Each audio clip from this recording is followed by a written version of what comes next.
Hello, corporate world that we live in and study and talk about and analyze. This is Business Pants. Just for the record, Damion did just change the intro because I made fun of his. Self-conscious. I'm wearing my ESG shirt today, which means it's ESG Day, everybody. It is ESG Day today. We're going to do a lot of ESG. Hey, Matt Mascardi. Hello, Damion Rollis. What's today? Today's Wednesday, December 11th. We are a few short weeks away from 2020. Oh, the time is ticking.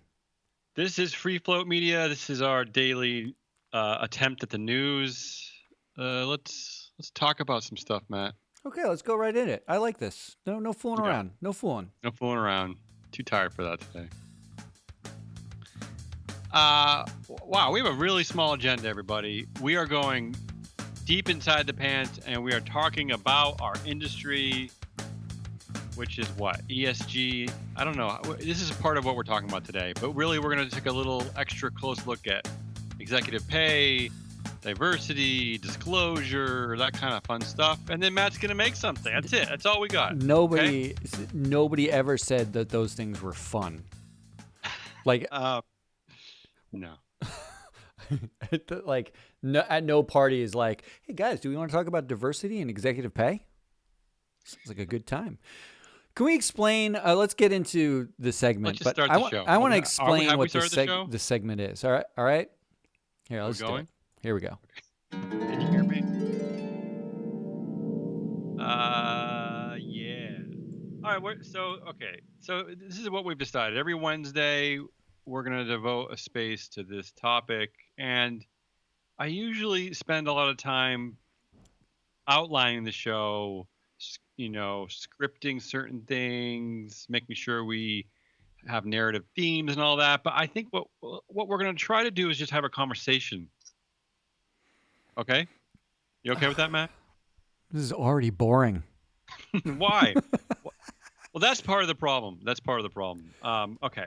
So we're talking about our industry, ESG, environmental, social, and governance, sustainable investing, socially responsible investing, corporate governance, ethically responsible investing, stakeholder versus shareholder, right? It's like, what the hell is it?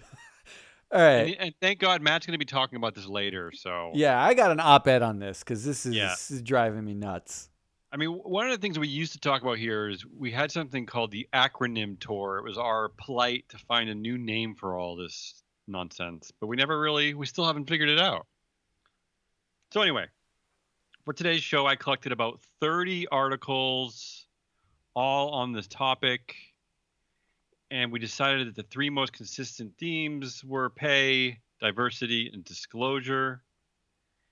And these three themes tend to overlap, really, so I thought the best way to handle this segment is just a chat, right? So first, let me just tell you what's going on and what stories we're going to look at here.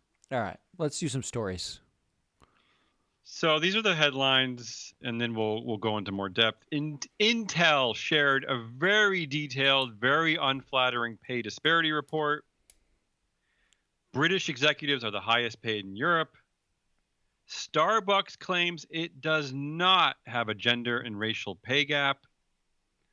A Microsoft investor asked why the CEO's salary is 249 times more than the median employees. The attorneys general of 24 states said Purdue Pharma CEO should not be collecting a bonus because of his alleged role in downplaying the risks of OxyContin, etc. CEO corporate jet perks are on the rise, the highest since 2007, the year before the financial crisis. It's like pure people. Uppers. Yep. The corporate world continues to struggle with a lack of racial diversity at the top. And then finally, a closer look at corporate greenwashing at oil and gas firms. And we're wondering out loud, what would it look like if fossil fuel ads had warning labels? So that's our big bucket of fun there, Matt. Wow. But this is the kind of stuff that people in our world, right? This is the things that we consider. This is a lot of fun. Yeah. Can we start with the Intel? Start anywhere because I need a lifeline. Yeah, let's go to Intel. Let's start with Intel. So Intel releases a report detailing the sort of gender race makeup of the company at various levels, right? Like it looks like they did it for the entire employee base. They did it at the executive level. They did Everybody, it for technical staff. They did it for, hourly workers. like Yeah, non-technical workers. But they did it for underrepresented minorities, African American, Hispanic, Asian, and then they did it with something called majority population, which I I guess that's white people. that's white. That's majority population would be white or Asian males, according to their glossary. White or Asian males, really? Because those are the two that dominate high pay and executive roles at Intel, and in tech in general. Um, Interesting. But here's the thing that I like, and Hmm. I like about, and I want to talk about ESG. Although I'm going to try to kill the acronym today. Like Just I'm talk. not going to Just front talk. run Yeah. my segment. But here's the thing I like about this. Hmm. They said it. Oh, wait. Can we Yeah. start there? That. Yeah. This is the important thing, and this is the part where I need to add a little bit of color. This report, these details, and if you're watching on YouTube or Twitter, we have some great charts and graphs up. This is an unprecedented report on pay, race, and gender data, covering 51,000 U.S. workers, an excruciating level of detail about pay disparity that is not required by U.S. companies. This is the first of its kind. It's not a flattering portrait of what's going on at Intel, but I think it's extremely important nonetheless. So I'm not totally sure it's a first of its kind, but I will say No, this. all right, yeah, I will say I'm this. pretty sure it is, but Um, we'll arm wrestle later. Shout out to David Frazier, who works at Sustainalytics.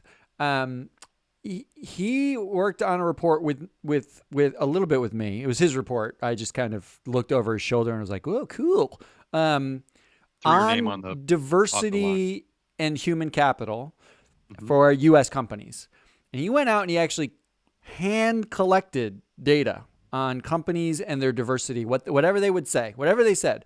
There were 90 some ish companies that I think it was like 100, just over 100.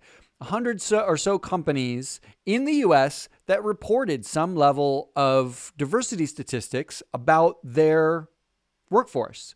What's interesting about the Intel report is they took it to the next level where they actually said pay disparity between these groups. That I don't think exists anywhere else. That is really next level. So congratulations, Intel, for being next level.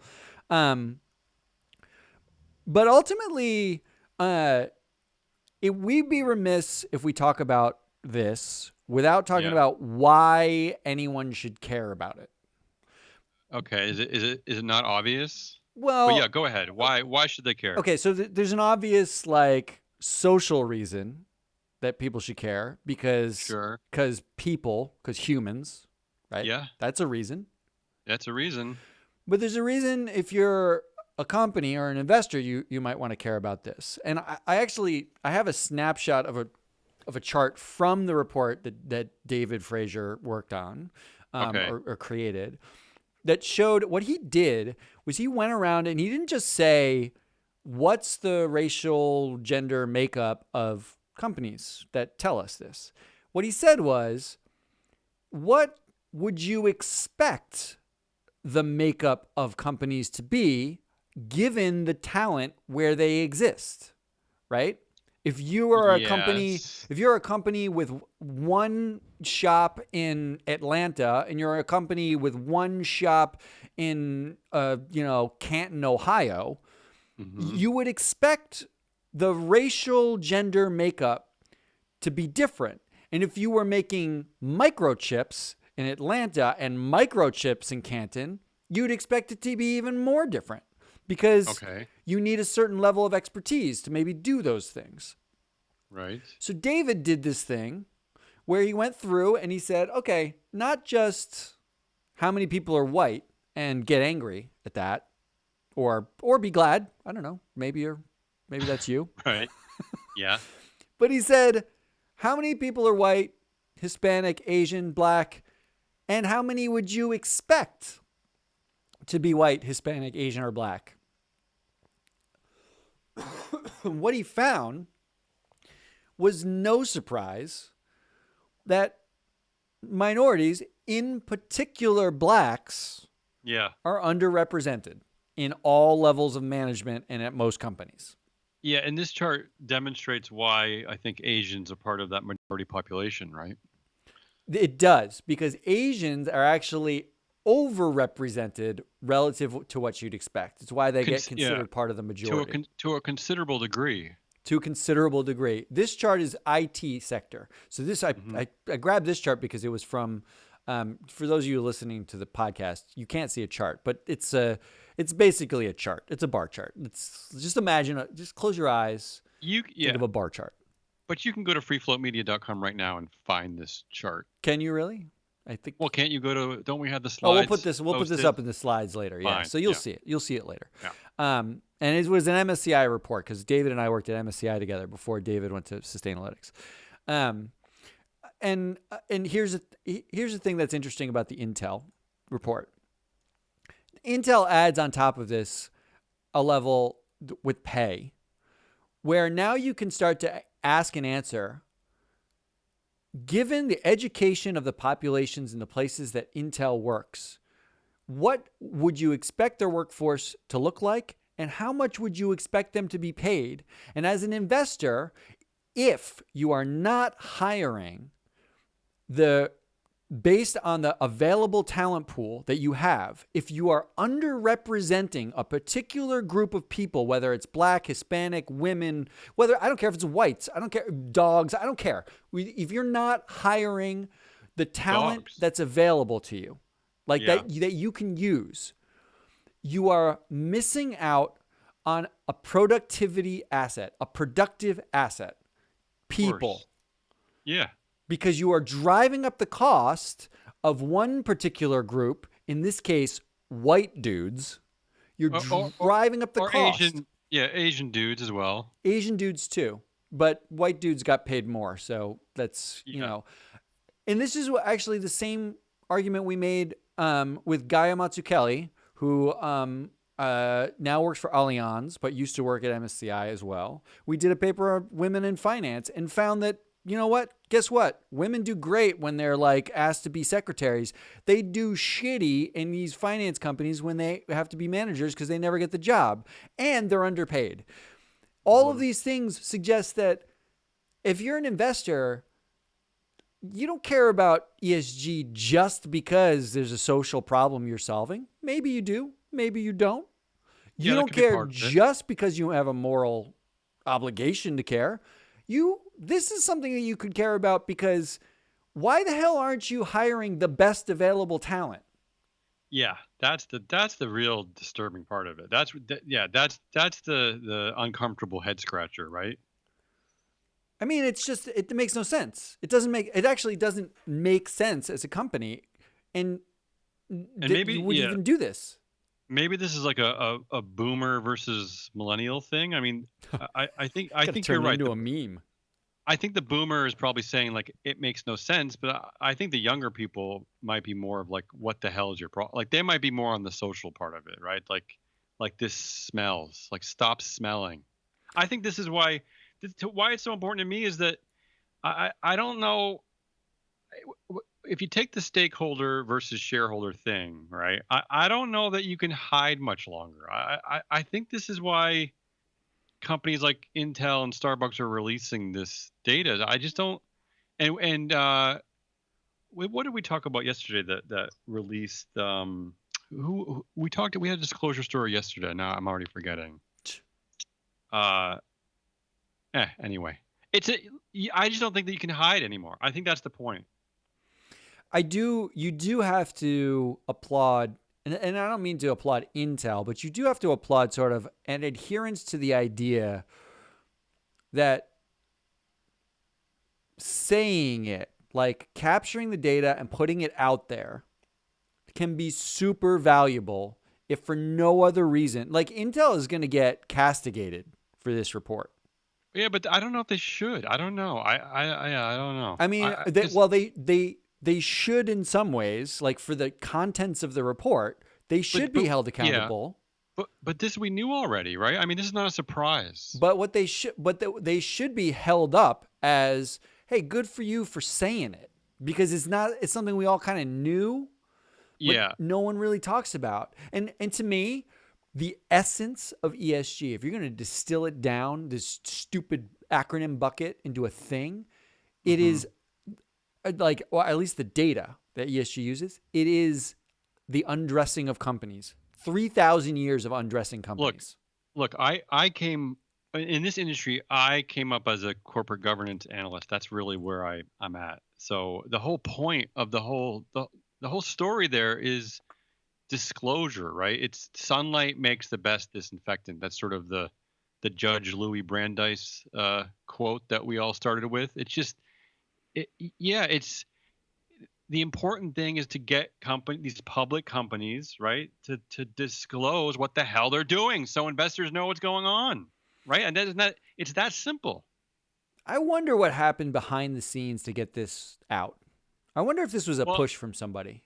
I don't know. I spent some time in the Intel's annual report and proxy statement, and it's like I couldn't really figure out how and why. I don't know. There's probably just they've hired the right team that I don't know. It's a Well, great question. I wonder if like somebody filed a proxy and it was like a negotiated thing, because I think, and this gets to something we talk about all the time, but the nature of these fake public companies, they get insulated from this. Like you can't push a company to do something like this. They have to volunteer to just put their hand up and say, "Oh, by the way, we pay women much less and we don't like black people." Like what are the chances that like a fake public company is going to do that, because there is no accountability. And in some ways, what Intel is showing here is there can be accountability for what a company does to both investors and society that overlap.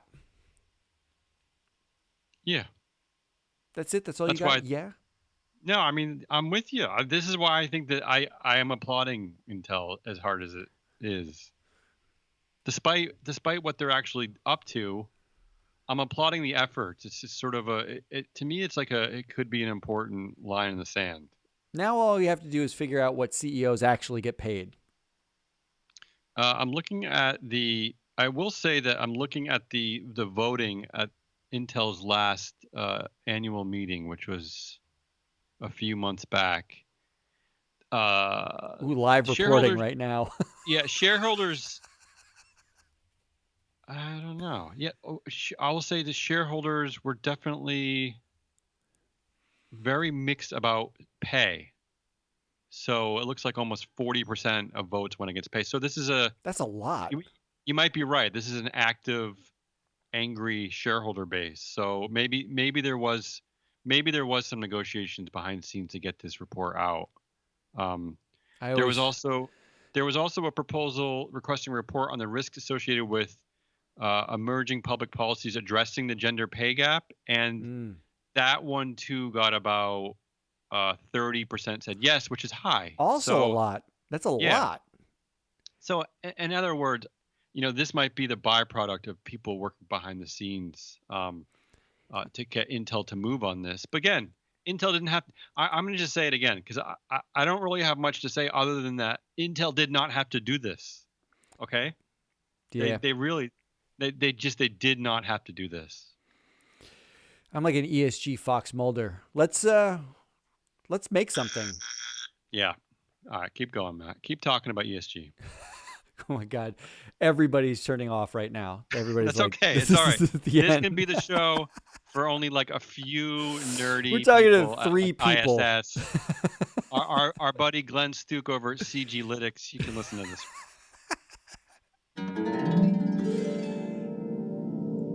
All right. Matt is going to make today an ESG op ed. I'll go for it. I already kind of started in on this, but I'm going to get deep. I saw a few headlines in the past couple of weeks. Now, these headlines come out all the time, but a few particularly stupid ones. Let me read to you. And this, if you're in the ESG community, you'll probably understand why I think it's stupid. If you're not, I'm going to tell you. There's one in Bloomberg with the headline, "Who put the S in ESG and what does it mean?" Any guesses? Who put the S there? Um, Exxon. There was another one in a publication at Value Walk headlined, "ESG, the rebranding of the defunct corporate responsibility concept." I don't know. Sounds meaningless. First of all, can we work on pithier headlines? Those headlines suck. Second of all, they betray a fundamental misunderstanding about what ESG even is. Okay? Go for it. Because ESG, I feel like, to most people, at least in public, is like invest in solar panels or, wind energy. To some people, it's don't put tobacco in my portfolio. To some other people, it's going to be the Intel report. How many LGBTQ employees does a company have? And is that, right? Should they have more? I don't know, maybe someone thinks should they have less, but it's usually more. All of these things sort of get lumped in with ESG. But ESG as an acronym stands for Environmental, Social, Governance. Those things are not related. I don't know if you knew this. I did know that, yeah. I used to be just G. Literally, there's an entire industry of G. Yeah. There is an entire industry of E. And maybe Bloomberg's right. Who put the S in ESG? Because no one fucking works on that. No one cares about S.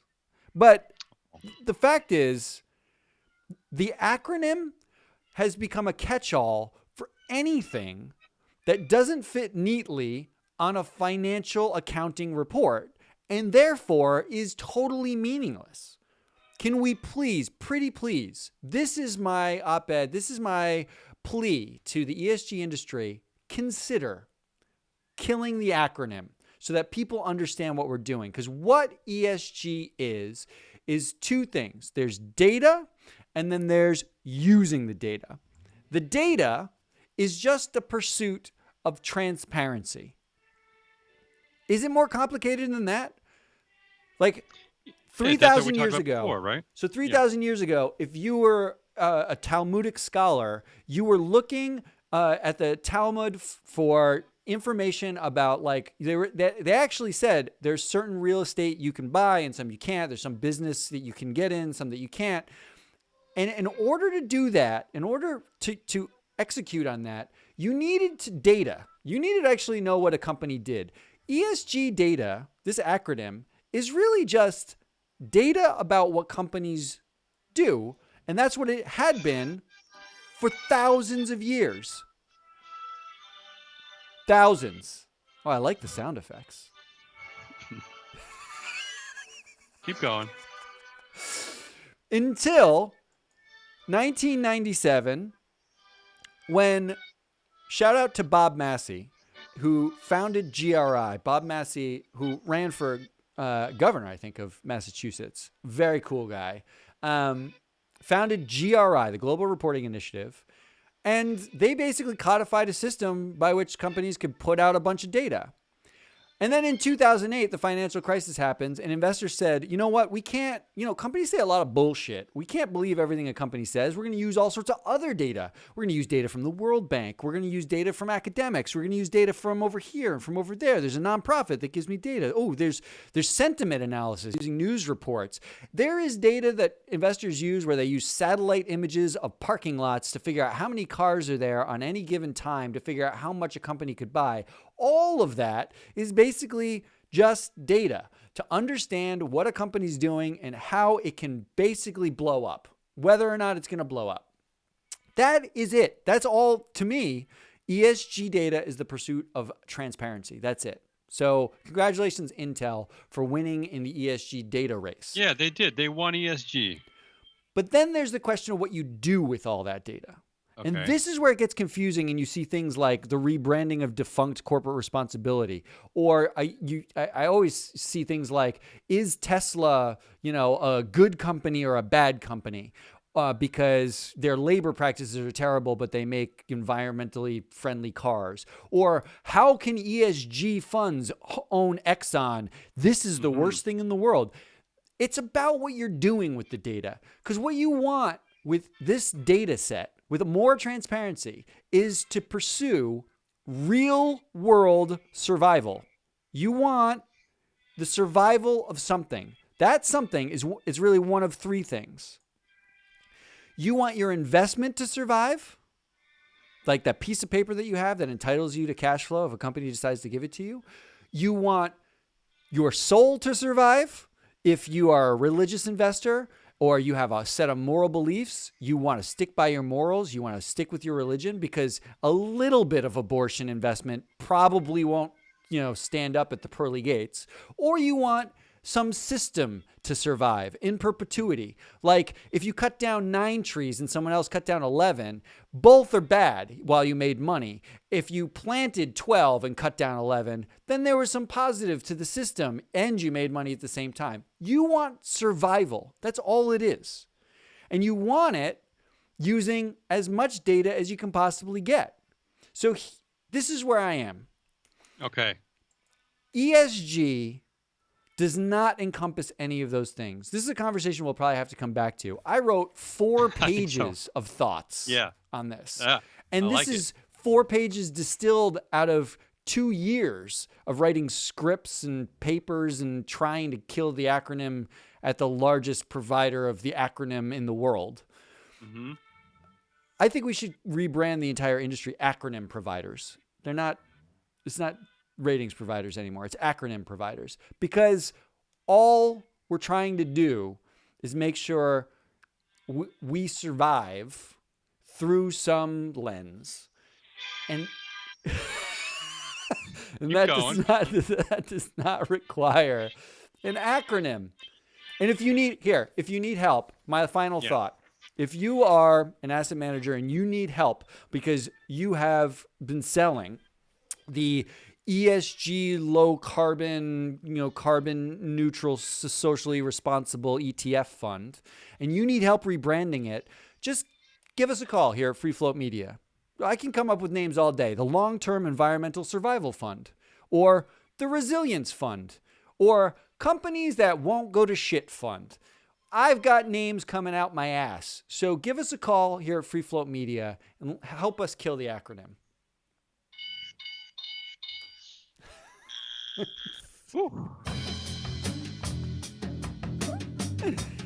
I mean, look, I'm you're tired. onto something. Yeah, no, I appreciate that. I didn't even get into it. I'm tired. Unfortunately, we just talked about it for half an hour, and what did we learn anything? I learned that you spelled survivability wrong, but that's all I've really learned. Well, fortunately, I didn't show that slide. Oh, okay. So I just ruined it for you. But I think you're right. I think that you're onto something. Like, it's like we're now using ESG and sustainable investing. They're kind of like becoming greenwashy, right? Like, oh, do you have ESG? Yeah, we have ESG. We just expect it to do something it wasn't built to do. We expect there to be one answer for what ESG is, and that's not what it is. That's like saying I expect, one valuation on a company. It's stupid. No one has one valuation on a company. That's the point. I guess the question for next time is why do people expect it to do one thing? Why? Well, let's get at that next time. Okay, all right. Jeez, that was exhausting. I'm exhausted. Let's This was Business Pants. Yeah. You are a sleepy Damion Rollis. I know. There's something wrong with you today. You're Matt Mascardi with a bit more pep and vigor. I had some pep and vigor. Thanks to our amazing team here, including our executive producer, Courtney Rowe, art and design by John Walsh. Courtney Cook was our focus group, and Dan Rogachnik is the advisor on both of our shoulders. If you like what you heard, please subscribe and rate us and tell us everything you thought about it everywhere you can, because we're live on Twitch and Twitter, and we're live in South Korea, we're live in Africa, we're live everywhere. And we're on podcasts in every place you can get a podcast. We really want you to subscribe, because guess what? I don't want to get a day job. I like this better. So Come at us. I'll talk to you tomorrow, Damian. See you, Matt.